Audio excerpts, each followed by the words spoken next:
بسم اللہ الرحمن الرحیم، السلام علیکم۔ آج ہم اپنا نیا چیپٹر سٹارٹ کر رہے ہیں جو کہ فہرست طعام کی ترتیب سے متعلق ہے اور بڑا انٹرسٹنگ چیپٹر ہے، مطلب ریلیٹڈ کہ اس چیز سے ریلیٹڈ ہے یہ کہ کھانا کو ہم نے سرو کیسے کرنا ہے چاہیے، ہمارا کھانا کس طرح کا ہونا چاہیے اور ہم کیسے غذائیت سے بھرپور غذا لے سکتے ہیں۔ تو یہ کچھ اصول اس سے ریلیٹڈ بتائے گئے ہیں، وہ ان کو ہم ڈسکس کریں گے انشاءاللہ تعالی۔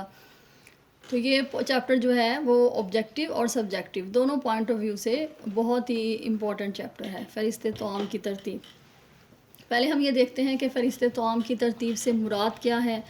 تو فہرست طعام کی ترتیب اسے کہتے ہیں کہ خوراک کی ایسی منصوبہ بندی کی جائے کہ جس میں منتخب ہونے والی جو خوراک ہے، یعنی جس خوراک کو ہم سلیکٹ کریں، اور ہم جیسے مینیو پلاننگ کرتے ہیں تو اس میں ہم ڈیسائیڈ کرتے ہیں کہ مارننگ میں کیا ہونا چاہیے کھانے کے لیے، اور لنچ میں کیا ہونا چاہیے، اور اس کے علاوہ ڈنر میں کیا ہونا چاہیے۔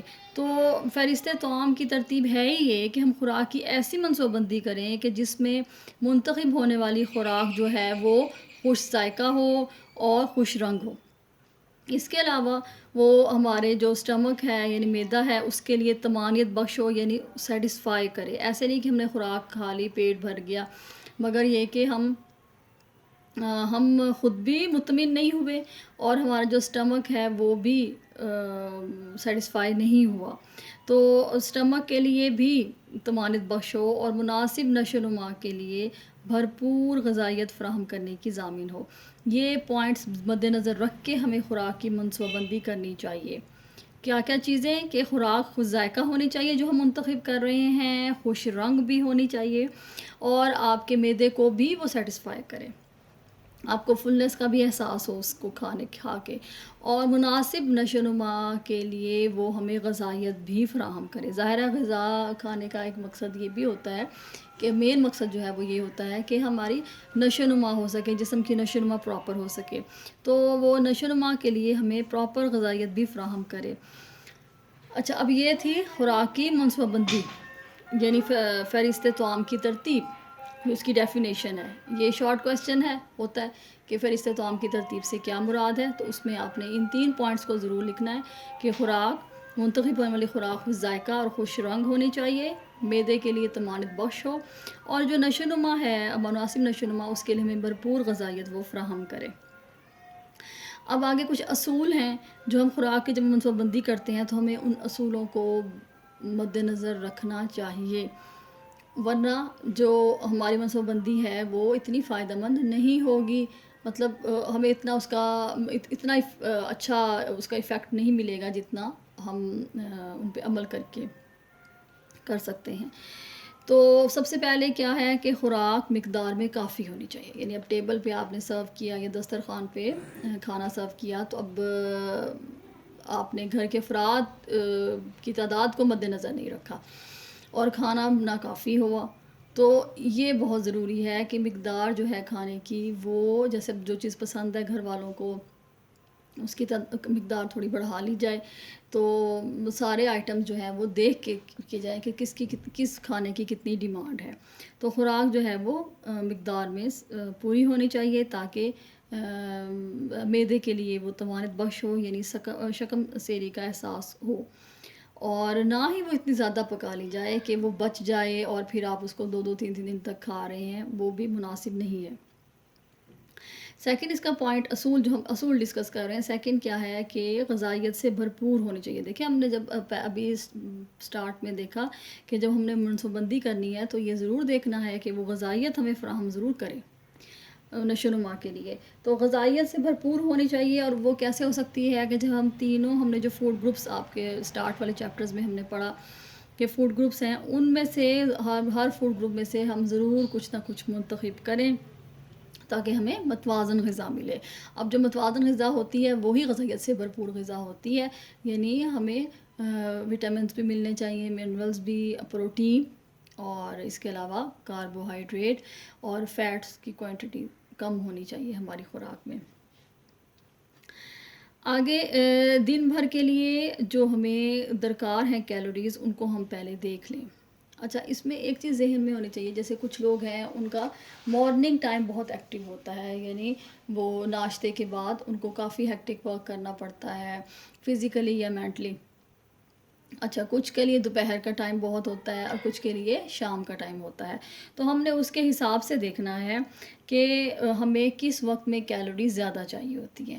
بالفرض اگر میں یہ آپ سے کہوں کہ ناشتے میں 25% کیلوریز ہوں اور اس میں دوپہر کے کھانے میں 35% ہوں اور رات میں 40% ہوں، تو اب جن لوگوں کا مارننگ ٹائم ایکٹیو ہے، یعنی مزدور ہیں یا ان کا بہت مینٹل ورک ہے اور اس کے علاوہ اور بھی کچھ ایسا کام ہے جو فزیکل ورک ہے ان کا زیادہ، تو ان کو مارننگ میں زیادہ کیلوریز چاہیے. تو 25% کیلوریز جو ہیں وہ ان کے لیے سوٹیبل نہیں ہوں گی، یعنی کیلوریز کا 25% ان کے لیے زیادہ چاہیے ہوگا. جیسے فار ایگزامپل 40% انہیں چاہیے ہوگا یا 35% کر لیں. ڈیمانڈ کے مطابق آپ نے اس میں چینجنگس لے کے آنی ہے کہ پہلے ڈیوائڈ کرنا ہے کہ زیادہ جو کیلوریز پہ مشتمل خوراک ہے وہ ہمیں صبح میں لینی چاہیے، ہمیں دوپہر میں اس کی ضرورت ہے، شام میں عموماً اس کی اتنی ضرورت نہیں ہوتی. لیکن کچھ ایسے سٹیز ہیں، یعنی کچھ ایسے کہنا چاہیے کہ کام ہوتے ہیں جیسے فیکٹریز وغیرہ میں لوگ ڈبل شفٹ کرتے ہیں اور انہیں شام میں بھی بہت ہیکٹک ورک کرنا پڑتا ہے، تو پھر وہ شام کو لیں گے. اپنی ایکٹیویٹیز کے حساب سے آپ نے کیلوریز کو ڈیوائڈ کرنا ہے. اچھا اور اب یہ چیز بھی آپ کے ذہن میں ہونی چاہیے کہ زیادہ کیلوریز ہمیں کس سے مل رہی تھی، کاربوہائیڈریٹ اور فیٹس والی خوراک سے مل رہی تھی. تو مطلب یہ ہے کہ ہم نے سیزن کے حساب سے، اگر جیسے فیٹس ہمیں ویجیٹیبل سورس سے مل رہے ہیں اور اینیمل سورس سے مل رہے ہیں، تو ہم نے یہ دیکھنا ہے کہ سیزن کیا ہے. اب ظاہر اگر سردیاں ہیں تو ہمیں زیادہ کیلوریز فیٹ سے مل سکتی ہیں تو ہم وہ لے لیتے ہیں، لیکن گرمیوں میں ہم اتنی نہیں لیتے. اسی طرح سے جو کاربوہائیڈریٹس ہیں وہ اس سے ہم کیلوریز زیادہ لے رہے ہوتے ہیں. یعنی ہمارا کنٹری جو ہے یا دوسرے جو آپ نے اس میں پڑھا تھا کہ 80 سے تقریباً 90% تک جو لوگ ہیں، مطلب جو کیلوریز ہیں وہ لوگ اس ریجن میں وہ زیادہ کاربوہائیڈریٹ والے فوڈ سے لے رہے ہیں، اناج وغیرہ سے لے رہے ہیں.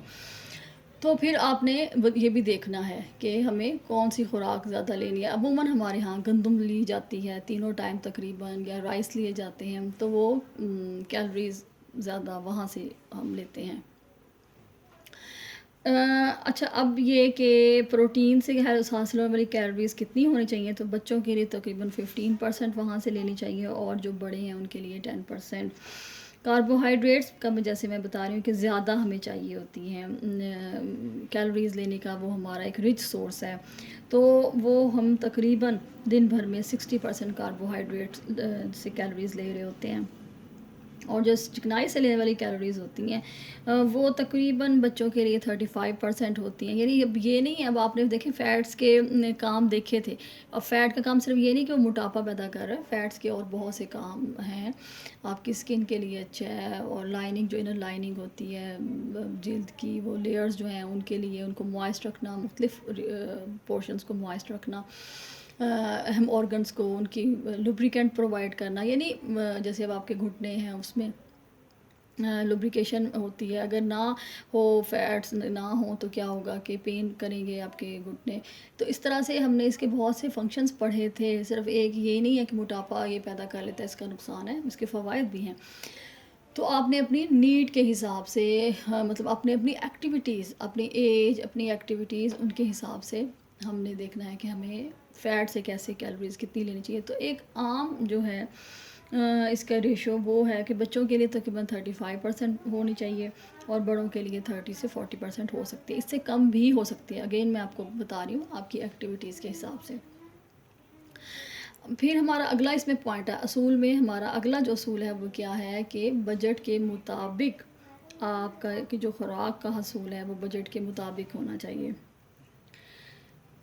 مطلب جن کی انکم کم ہے وہ زیادہ اسپینڈ کر رہے ہوتے ہیں خوراک پہ، اور جو متوسط طبقہ ہے اس کا نارمل ہو رہا ہوتا ہے. اور جو ہائی انکم کا جو گروپ ہے، یعنی وہ جو جن کی انکم زیادہ ہے، جس گروپ کی، ان کی انکم کا تقریباً 35 سے 45% جو ہے وہ جا رہا ہوتا ہے اس پہ خوراک پہ جا رہا ہوتا ہے.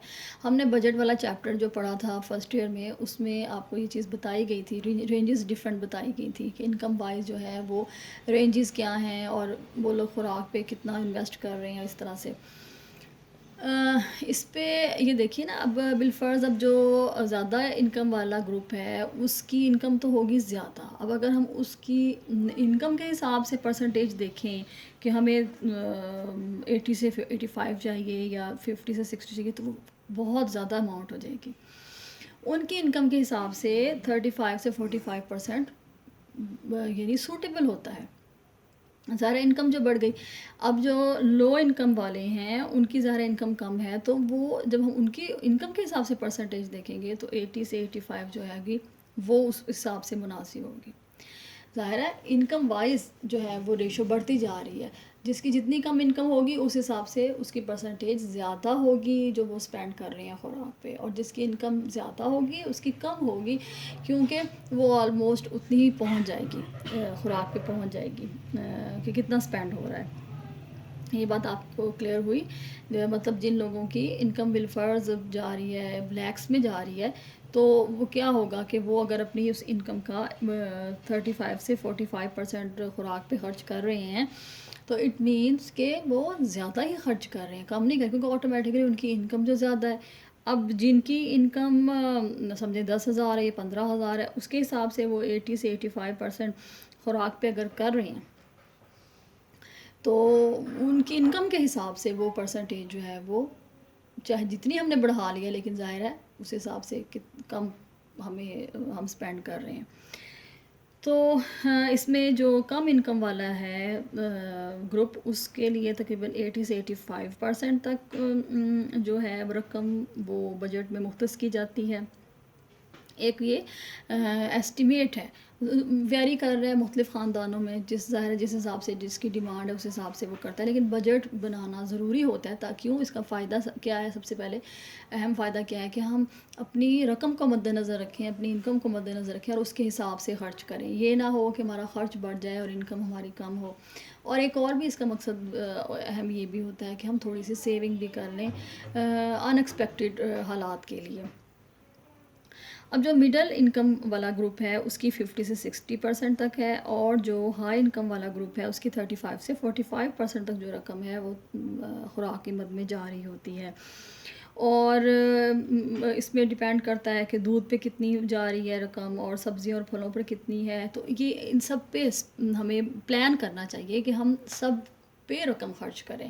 یعنی صرف یہ نہیں کہ ہم اناج اور دالوں پہ رقم خرچ کریں، بلکہ ہمیں گوشت، دودھ، اور اس کے علاوہ یہ ہے کہ سبزیوں اور پھلوں کے لیے بھی علیحدہ بجٹ بنانا چاہیے. یعنی اسی بجٹ میں، خوراک کے بجٹ میں ان کا علیحدہ پورشن رکھنا چاہیے تاکہ ہم متوازن خوراک حاصل کر سکیں.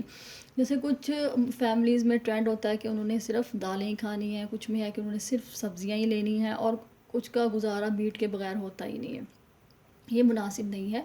ہم نے اپنی جو ہماری مختص کردہ رقم ہے، یعنی جو ہم نے پلان کیا ہے کہ ہم نے اتنی رقم خوراک پہ خرچ کرنی ہے، اپنی انکم کا اتنے پرسنٹ، اس میں ہم ضرور پورشنز بنائیں دودھ کے لیے، اور اس کے لیے گوشت کے لیے، اور سبزیوں اور پھلوں کے لیے، اور پھر دالوں اور اناج کے لیے. اناج عموماً اکٹھا ہوتا ہے، ایئرلی بیسس پہ لیا جاتا ہے، تو ان کے لیے ضرور علیحدہ کریں. اسی اگر ہم جب تک مختص نہیں کریں گے ہم متوازن خوراک حاصل نہیں کر سکیں گے. جب ہم بجٹ بنا رہے ہیں اور ہم نے یہ رقم بھی مختص کیا، تب ہمیں پلاننگ سے چلنا ہے. یعنی ہم نے یہ دیکھنا ہے کہ ہم کوشش کریں کہ ہم سستی سبزی کو لیں، نہ کہ وہ سبزی جو کہ اس وقت پیک پہ جا رہی ہے، جس کے ریٹس جو ہیں وہ زیادہ ہو رہے ہیں، ہم اسے فی الحال جو ہے وہ نگلیکٹ کر دیں اور ہم سستی سبزی لیں، تاکہ اس سے جو ہمیں نیوٹرینٹس مل سکتے ہیں وہ تو ہم حاصل کریں. اب مہنگی کے چکر میں ہم باقی غذائی اجزاء سے محروم ہو جائیں گے. یعنی ہم فروٹس بھی نہیں کھا سکیں گے اور ہم گوشت بھی نہیں لے سکیں گے. تو اگر ہم فروٹ بھی اگر جو مہنگا چل رہا ہے، مہنگا جس کا ریٹ ہے، اس کو ہم اگنور کریں اور جو سستا ہے اس کو لینے کی کوشش کریں. تو اس طرح سے ہم متوازن غذا جو ہے وہ لے لیں گے. اور ظاہر بات ہے جب وہ فروٹ سستا ہوگا تو تب وہ کھا لیا جائے. اور سیزن کے شروع میں عموماً فروٹس مہنگے ہوتے ہیں یا سبزیاں، تو جب ان کا سیزن مطلب نارمل اس میں آ جاتا ہے، اس کی پیک ختم ہو جاتی ہے، یعنی اسٹارٹ پہ ظاہر ڈیمانڈ زیادہ ہو رہی ہوتی ہے، تو پھر کچھ عرصے کے بعد آٹومیٹکلی ریٹس نسبتاً کم ہو جاتے ہیں، تب ہم اس کو لے سکتے ہیں. تو اس لیے کوشش کرنی چاہیے کہ ہم موسمی سبزیاں لیں اور جب ان کے ریٹس جو ہیں وہ پراپر ہوں. پھر ہمارا اس میں ایک اور اہم پوائنٹ ہے کہ ہم یہ بھی کر سکتے ہیں کہ کچھ سبزیوں کو ہم اگلے موسم کے لیے محفوظ کر لیں، پرزرویشن جس کو ہم کہیں گے، فوڈ پرزرویشن. مثلاً ہم اکثر لوگ جیسے ٹماٹر بہت سستے ہیں تو وہ کیچپ بنا کے رکھ لیتے ہیں، یا آم کا سیزن ہے تو اچار بنا لیا، مرچوں کا اچار بنا لیا. اس کے علاوہ گاجر وغیرہ کا جیم جیلی بن جاتی ہے، اسکویش ہے. تو یہ چیزیں ہم یوز کر سکتے ہیں کہ اگر جب ان کا ریٹ سستا ہو، ریٹ کم ہو، تو ہم ان فروٹس اینڈ ویجیٹیبلس کو پریزرو کر لیں زیادہ عرصے کے لیے، تاکہ ہم ان کی غذائیت سے استفادہ کر سکیں. اگر ہم اچھی خوراک لینا چاہ رہے ہیں اور اوریجنل اس کی مطلب جس میں اسپرے وغیرہ کھاد نہ استعمال ہوئے، تو ہم گھروں میں بھی کیاریوں میں، گملوں میں ہم ان کو استعمال کر سکتے ہیں. اور اس طرح سے ہم اگر ہمارے گھر میں اسپیس ہے تو ہم کچھ مفید جانوروں کو بھی پال سکتے ہیں، جیسے مرغی ہے، بکری ہے، ہم ان کو لے سکتے ہیں. اور ظاہری سی بات ہے کہ اگر ہم یہ اینیملز اپنے گھروں میں پالیں گے تو ہم جب بھی ہمارے کوئی چیز قسم کا ہے کہ ہم افورڈ نہیں کر رہے کہ ہم گوشت لیں یا ہم دودھ، تو ہم جیسے بکری وغیرہ تو ہم اس سے استفادہ کر سکتے ہیں، اور ہم ان کا گوشت اور دودھ جو ہے وہ استعمال کر سکتے ہیں. اس کے علاوہ ظاہر انڈے وغیرہ بھی ہمیں مل رہے ہیں مرغی سے. اچھا، اب ایک اور بہت اہم پوائنٹ ہے، اور یہ اکثر آپ کے شارٹ کویسچن میں آ جاتا ہے، کہ جو ہمارے گھروں میں بچی ہوئی چیزیں ہوتی ہیں، یعنی کھانا، سالن یا چاول وغیرہ، ان کو ہم مکس کر کے ان سے ایک کوئی نئی چیز جو ہے وہ بنا سکتے ہیں، تاکہ وہ ہماری کھانا ویسٹ نہ ہو. جیسے اب اگر آپ کی کوئی دالیں بچی ہوئی ہیں تو عموماً ہم کیا کرتے ہیں، پراٹھا بنا لیتے ہیں، دالوں کو میش کر کے اور اس میں کچھ ایڈ کر کے مسالے وغیرہ پراٹھے بنا لیتے ہیں. جیسے قیمہ بچتا ہے، قیمہ کے پراٹھے ہیں، آلو یوز کر لیتے ہیں. اس کے علاوہ اگر گوشت بچا ہوا ہے اور کچھ دالیں ہم اس میں دالیں بچی ہوئی ہیں اور گوشت بچا ہوا ہے، تو ہم اس میں تھوڑا سا چاول ایڈ کر کے ہم حلیم کی شکل اس کو دے سکتے ہیں. اس کے علاوہ کباب بنا سکتے ہیں، آلو کے ہو گئے، قیمے کے ہو گئے، کوئی بھی سالن ہے ہم اس کے بنا سکتے ہیں. پھر سینڈوچز میں ہم ان کو یوز کر سکتے ہیں. تو اس طریقے سے جو بچے ہوئے کھانے ہوں انہیں ویسٹ کرنے کی بجائے اگر ہم ان کی شکل بدل دیں اور ان کو مکس کر لیں یا ان میں ڈفرینٹ مسالہ جات کو ایڈ کر لیں، تو ہم غذائیت سے بھرپور کھانے حاصل کر سکتے ہیں. تو یہ شارٹ کویسچن بڑا امپورٹنٹ ہے اس حساب سے کہ ہم کس طرح سے بچی ہوئی جو کھانے ہیں ان کو کس طریقے سے ہم انہیں استعمال کر سکتے ہیں اور وہ ہمیں اچھی غذائیت بھی فراہم کرے. اس کا جو ایک اور اہم پوائنٹ ہے وہ یہ کہ جو بھی ہم غذائی گروہ کے حساب سے ظاہر خوراک لے رہے ہیں، یعنی ہم نے یہ دیکھا کہ ہماری خوراک متوازن ہونی چاہیے، اس میں فوڈ گروپس آنے چاہیے. تو جب ہم غذائی گروہوں کے حساب سے ہم غذا لینا چاہ رہے ہیں، یعنی اس حساب سے ہم اپنی منتخب کرنا چاہ رہے ہیں غذا، تو ہمیں ان غذاؤں کی قیمتوں کا بھی اندازہ ہونا چاہیے. جیسے میں نے بتایا کہ اگر مہنگی ہے کوئی سبزی، تو اسی غذائیت کی اگر کوئی سبزی ہمیں سستی مل رہی ہے تو ہم اس کو حاصل کریں. یہ ہم پڑھتے ہیں، ابھی اس کی اگزامپلس دیکھتے ہیں. اور اس طرح سے ہم اسے کہیں گے کہ غذائی نعم البدل. اس چیز کو ہم کیا کہیں گے؟ غذائی نعم البدل. یعنی ایک چیز جو افورڈیبل نہیں ہے ہمارے لیے تو ہم اس کا کوئی آلٹرنیٹ ڈھونڈیں. جیسے اگزامپل میں آپ کو دیتی ہوتی ہوں کہ اگر آپ گوشت افورڈ نہیں کر سکتے تو آپ چنے کالے یوز کر لیں، آپ بینز لوبیا استعمال کر لیں. تو وہ ظاہر ہے مکمل پروٹین تو نہیں ہے، لیکن غذائیت اس کی تقریباً گوشت کے قریب ہو جائے گی. تو غذائی نعم البدل جو ہے وہ دو طرح سے ہوتا ہے. ایک یہ ہوتا ہے کہ ایک ہی گروہ کے مابین غذائی نعم البدل، یعنی ایک ہی گروپ ہے، اسی گروپ میں سے ہم آئٹمز جو ہیں وہ سلیکٹ کر لیں. کہ ہم نے جیسے پروٹین کا گروپ ہے تو میں نے بتایا کہ میٹ کی بجائے ہم دالیں یوز کر رہے ہیں، یا میٹ ہے تو اس میں اگر ہم دیکھ رہے ہیں کہ جو بیف ہے وہ سستا ہے مٹن کی نسبت، یا کوئی مٹن کی نسبت فش سستی ہے یا چکن سستا ہے، تو ہم اس کو سلیکٹ کر لیں گے. یعنی ایک ہی گروہ کے مابین ہم غذائی نعم البدل کو سلیکٹ کرتے ہیں. اور دوسرا ہے غیر مماثل گروہ کے مابین، یعنی جو گروہ ایک دوسرے سے ڈفرینٹ ہے ان کو. تو اب اگزامپل سے ہم اس چیز کو سمجھتے ہیں. اب ایک ہی گروہ کے مابین غذائی نعم البدل سے مراد یہ ہے کہ اگر مکمل پروٹین کے لیے ہم بکرے کے گوشت کو لے رہے ہیں تو وہ اگر مہنگا ہے تو ظاہری سی بات ہے کہ ہم بیف کا گوشت لے لیں، اور اب جیسے میں بتا رہی ہوں کہ گوشت کے بجائے ہم کیا لیں، سویابین لے لیں، چنے کی دال لے لیں، پھلیاں لے لیں، تو وہ ہمیں پروٹین جو ہے وہ اچھی پروٹین دے سکتی ہے، ہوگی تو وہ نامکمل پروٹین لیکن پروٹین اچھی پروٹین کی شکل ہوگی۔ تو اگر ہم یہ دیکھیں کہ پروٹین کے 250 گرام گوشت کی جگہ اگر ہم 2.5 پیالی دودھ لے رہے ہیں یا ہم 2.5 پیالی جو ہے پھلیاں استعمال کر رہے ہیں تو وہ ہمیں مناسب غذائیت دے سکتی ہے، یعنی اس کے ایکول ہو سکتی ہے۔ اچھا، اب کیلشیم اور جو آئرن ہے وہ عموماً غذائیں جو ہیں وہ ایک دوسرے کا نعم البدل نہیں ہو سکتی، لیکن ہم ان کا کوئی نہ کوئی حل تو ہمیں ڈھونڈنا پڑے گا۔ تو اگر ہم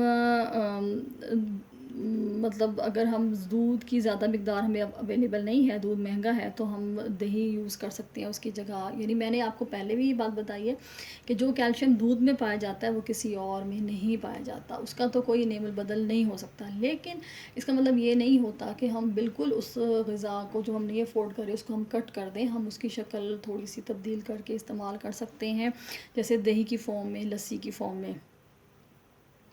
پھر 2-3 دالوں کو یا اناجوں کو بھی ملا کر ہم حلیم کی صورت میں ہم پروٹین اچھی حاصل کر سکتے ہیں، اور اگر ہم کسی اناج میں دودھ ملا لیں یا اس کی تھوڑی سی مقدار ہوگی اس میں ہم انڈا ایڈ کر لیں، دہی کر لیں یا لسی کر لیں تو بھی ہمیں مکمل پروٹین جو ہے وہ مل سکتا ہے، یعنی ہم اس کی کوانٹٹی کم کر دیں۔ مطلب اب اگر ہم اناجوں کے ساتھ یعنی دیکھیں نا پروٹین ہمیں مل رہا ہے، اب پروٹین کے ساتھ ہم مکمل پروٹین کی چاہے تھوڑی سی کوانٹٹی ایڈ کر لیں تو بھی ہمیں اچھا سورس ملے گا۔ مکمل پروٹین کون سے ہیں؟ انڈا ہے، دہی ہے، اور اس کے علاوہ یہ دودھ ہے، اور تو اگر ہم اناجوں کی مقدار تھوڑی سی کم ہے اور اس کے اندر ہم ان کو ایڈ کر رہے ہیں تو ہمیں اچھی مکمل پروٹین جو ہے وہ مل سکتی ہے، چاہے کوانٹٹی ہم کم کر لیں مکمل پروٹین کی۔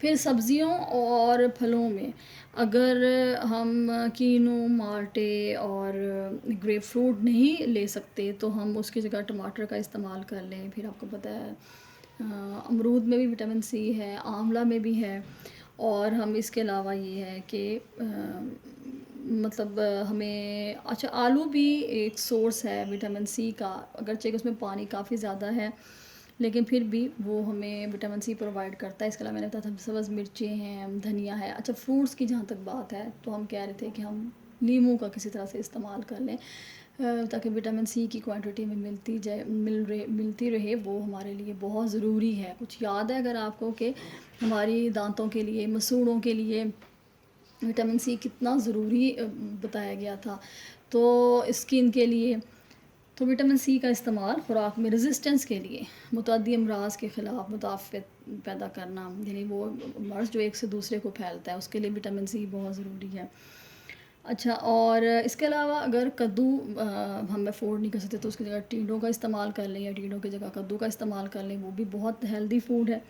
اور سیب نہیں لے سکتے تو اس کی جگہ ہم گاجر لے لیں، شلجم لے لیں، اور ایون مولی کا استعمال بھی کر سکتے ہیں، مولی کے پتے وہ بھی آپ کی صحت کے لیے بہت اچھے ہیں۔ تو یہ تو تھا ایک ہی گروپ میں ہم غذائی نعم البدل کو ڈھونڈیں۔ اب دوسرا ہمارا اسی کا ہے پوائنٹ کہ ہم غیر مماثل گروہوں میں، یہ ہم بجٹ کے اندر پڑھ رہے ہیں سب پوائنٹس، کہ بجٹ کو ہم نے مد نظر رکھ کے غذائیں حاصل کرنی ہیں تو اس میں ہم بچت کیسے کر سکتے ہیں۔ ہم نے دیکھا کہ مختلف غذاؤں کو، مختلف کھانوں کو ملا کر ہم استعمال کر رہے تھے، پھر ہم نے کہا ہم کچھ جانوروں کو گھروں میں پال سکتے ہیں، ظاہر ہے ہمارا بجٹ کم ہے اس خوراک کی مد میں، یا یہ ہے کہ ہم مہنگے سبزی یا فروٹ کی بجائے سستی لے لیں، تو اس میں ہم پھر یہ دیکھ رہے تھے کہ ہم غذائی نعم البدل کیسے ڈھونڈیں گے، کہ ہم ایک ہی گروہ کے مابین غذائی نعم البدل کو ڈھونڈنے کی کوشش کریں گے، اور پھر ہم غیر مماثل گروہوں میں کیسے کریں گے۔ غیر مماثل گروہ مینس کہ جو ملتے جلتے نہیں ہیں، اپوزٹ ہیں، ڈفرینٹ ہیں۔ اچھا، اب دیکھیں کیلشیم اور وٹامن بی کے لیے ہمیں کیا چاہیے، دودھ ہم لے رہے ہوتے ہیں۔ اب دودھ کا جو ہم نعم البدل ڈھونڈیں گے وہ ہم کیا ڈھونڈیں گے کہ ہم پتے دار سبزیوں کو استعمال کر لیں کیلشیم اور وٹامن B2 کے لیے. پھر جو روغنی غذاؤں کے لیے ہم سبز پتے والی سبزیاں، پیلی سبزیاں جیسے آلو وغیرہ ہے ان کو استعمال کر سکتے ہیں، وہ ہمیں وٹامن A دے رہے ہیں، کیونکہ آپ نے دیکھا تھا وٹامن A جو ہے وہ سبزیوں اور پھلوں دونوں سبزیوں میں بھی پایا جا رہا تھا اور اینیمل سورس میں بھی پایا جاتا ہے، یعنی پلانٹ سورس اور اینیمل سورس دونوں میں پایا جا رہا تھا. تو ہم نے دیکھا تھا گاجروں میں بھی پایا جا رہا ہے، پھر دوسرے ہم نے انڈے کی زردی میں بھی دیکھا. تو ہم اس کے لیے سبزیاں استعمال کر سکتے ہیں. اور جو مکئی، مٹر یا پھلیوں کی جگہ ہم آلوؤں کو استعمال کر سکتے ہیں جب آلو سستے ہوں. اور اس کے علاوہ آلو میں وٹامن C بھی دیں گے. پھر ڈرائی فروٹس، خشک پھل تازہ پھلوں کا نعم البدل ہے. اچھا اب یہ بھی دیکھا جاتا ہے کہ کچھ ڈرائی فروٹس تو بہت مہنگے ہیں، تو دیکھا جائے کہ کون سے ہمیں سستے اس حساب سے مل سکتے ہیں تو ہم انہیں استعمال کر لیں. کچھ غذائیں ایسی ہیں جو جن کا کوئی ہمیں نعم البدل جو ہے وہ نہیں مل سکتا. جیسے اگزامپل میں نے آپ کو دی دودھ کی، تو وہ ہمیں پھر دیکھنا پڑے گا کہ ہم دودھ سے ملتی جلتی، جیسے بھی میں نے آپ کو بتایا کہ دہی یا لسی کو ضرور استعمال کریں، کیونکہ اس کی جو پروٹین جو ہے وہ تو ہم کہیں کسی اور پروٹین کے سورس سے لے سکتے ہیں، مکمل پروٹین کے سورس سے، لیکن جو اس میں کیلشیم ہے وہ ہمیں کہیں اور سے نہیں مل سکتی. اس طرح سے جو ترش پھل ہیں، وٹامن C سے بھرپور جو پھل ہیں اور جو سبزیاں ہیں وہ ہمیں کسی اور غذا سے نہیں مل سکتی، پھر اس کی وٹامن C کی ہمیں ٹیبلٹس لینی پڑتی ہیں. تو یہ ہمیں ضرور دیکھنا پڑے گا کہ کچھ ایسی غذائیں جن کا کوئی نعم البدل ہمیں نہیں مل سکتا وہ ہمیں ہر حال میں لینی پڑے گی، چاہے ہم اس کی کوانٹٹی کم کر لیں. نیکسٹ ہمارا جو اصول ہے وہ ہے کھانے والوں کی پسند کے مطابق کھانا ہونا چاہیے. جو ہم کھانا پکائیں وہ گھر والے کو جو آئٹمس پسند ہیں، جو کھانے کی ریسیپی پسند ہے، اس ترکیب کے حساب سے پکانی چاہیے. کیونکہ جب کھانا ہمارے سامنے آتا ہے تو سیکریشنز پیدا ہونے شروع ہو جاتی ہیں ڈائجسٹ کرنے کے لیے آٹومیٹیکلی. تو ظاہر ہے اگر وہ پسند کے مطابق نہیں ہوگا تو پھر وہ ڈائجیشن میں پرابلم ہوگی. جیسے کہا جاتا ہے کہ ٹینشن والی باتیں کرتے وقت کھانا نہیں کھانا چاہیے، یا اپنی اٹینشن ڈائیورٹ نہیں کرنی چاہیے جب ہم کھانا کھا رہے ہوتے ہیں، کچھ دیکھنا نہیں چاہیے نیوز وغیرہ یا ٹی وی، یا کچھ پڑھنا بھی نہیں چاہیے. تو اس کی وجہ یہی ہوتی ہے کہ پراپر سیکریشنز جو ہیں وہ سیکریٹ ہو سکیں تاکہ ہماری خوراک جو ہے وہ ڈائجسٹ ہو سکے. ناپسندیدہ جب کھانا کھائیں گے تو آٹومیٹکلی چڑچڑاپن پیدا ہوگا، پھر جسمانی کمزوری ہوگی، ظاہر ہضم صحیح طرح سے نہیں ہو سکے گا. تو افراد خانہ جو ہمارے گھر کے لوگ ہیں ان کی پسند کے مطابق کوشش کی جائے کہ کوئی نہ کوئی سبزی، کوئی نہ کوئی چیز اس کے اندر ایڈ ہو اس مینیو میں، تاکہ سب لوگ خوش ہو کے کھا سکیں. اب اس میں یہ چیز دیکھیں، جیسے بالفرض کچھ ایسی سبزیاں ہیں، بیگن کو لے لیں، عموماً لوگ اس کو اتنا پسند نہیں کرتے، تو ہم کیا کر سکتے ہیں، اس کی بھجیا بنا سکتے ہیں، بھرتا بنا کے اس کو پیش کر سکتے ہیں. تو اس کی جو اپیرنس ہے وہ بھی بدل جائے گی، اور دوسرا یہ کہ اس کا ذائقہ بھی اچھا ہو جائے گا. انشاءاللہ تعالیٰ نیکسٹ پھر ہم اس کو کنٹینیو کریں گے اگلے لیکچر میں. السلام علیکم.